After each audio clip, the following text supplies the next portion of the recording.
Howdy y'all. Welcome back to another exciting episode of Science with Mr. Jacobs. I'm Mr. Jacobs. This is science. Let's get down to it. Today we're going to be taking on an exceeds part of our standard. We're going to be balancing chemical equations. The next time that you're going to see this is at the high school level, but don't let that intimidate you. You got this. This is not as hard as it seems. We take it step by step. We got this. So, I'm a very, very visual learner. I work best with visuals. And I think that really helps to make the balancing chemical equations that much easier. I'm going to start by making a chart of all the elements that I have on my reactant side. So my copper, my chloride, and my aluminum. This was the demonstration that you did in class, or if you watched the video of us putting that aluminum foil crane into the cupric chloride. There's our cupric chloride or copper chloride. There's our aluminum. And then we know that it eventually turned into, or it yielded, our aluminum chloride, which was the liquid, and along with some copper. So I've made my chart for this. I have my copper, my chlorine, and my aluminum. I'm going to do the exact same thing for my products.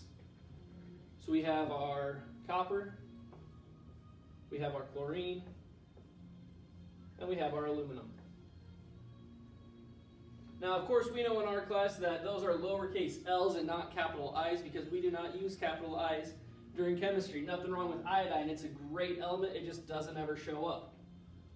My next step is to draw what we have. I like to draw my molecule. So I have a molecule of the copper chloride or the cupric chloride.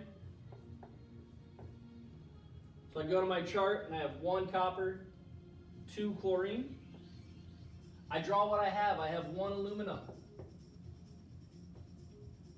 So I've drawn what I have for my reactants, and I'm going to move on over to my product side. And I'm going to do the exact same thing. My aluminum chloride, it gives me 1 aluminum and 3 chlorines.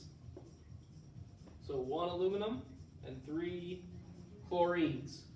I have 1 copper. Copper. So as I'm looking at my 2 tables, I notice that my chlorines are not balanced. They don't have the same number. I have 3 over here and 2 over here. So I have to get more chlorine on my reactant side. I can't just magically be like, hey, chlorine, come on. Well, that's not a real thing. This is the only substance that I can get chlorine from on the reactant side. And since I want chlorine, I can't just get one of them. I have to take the whole molecule. It's kind of like when you go to buy a box of crayons and you get that one color that you know that you are never going to use. You still get it. So we added 2 more chlorines and another copper. Oh no, I have too many chlorines on this side and not enough over there. So guess what we're going to go do? We're going to get more. Aluminum chloride is the only place where I can get chlorine from on my product side. So again, I can't just get the 1 chlorine that I want. I have to take the whole molecule. So that gives me another aluminum and 3 more chlorines. Oh no, we don't have enough chlorines on this side. So guess what we're going to do? We're going to get some more. Cu. But we get the whole molecule. All right, cool. I got 6 chlorines over here, 6 chlorines over there. That checks out. I have 3 coppers over here and 1 copper over there. Uh-oh. So we need to get more copper. So let's get more copper. That brings me up to 2 coppers. Not enough. Let's get another one.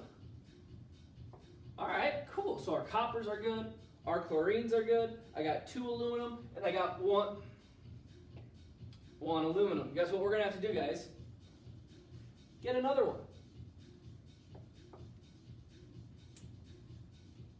Now, as we've been kind of drawing this out and marking these down, each of these is representing 1 molecule of that substance. So the last thing, after I update my chart, because I forgot to mark down that extra aluminum, my bad. The next thing that we have to do is we have to write in the numbers that tell us how many molecules of those it needs. So we have 1, 2, 3 cupric chlorides or copper chlorides, however your teacher was pronouncing it, 2 aluminums, 2 aluminum chlorides, and 3 coppers. At this point, guys, our equation is balanced. This reaction would actually happen because we have enough of our reactants to create our products. Hope you all enjoyed learning how to balance chemical equations. Remember that if you're going to go get another element, another atom of it, you got to take the whole molecule. You can't just take one little piece. You get the whole thing. As always, if you feel like you learned something or you just like being here, feel free to go ahead and give a subscribe and a like down below. You guys rock.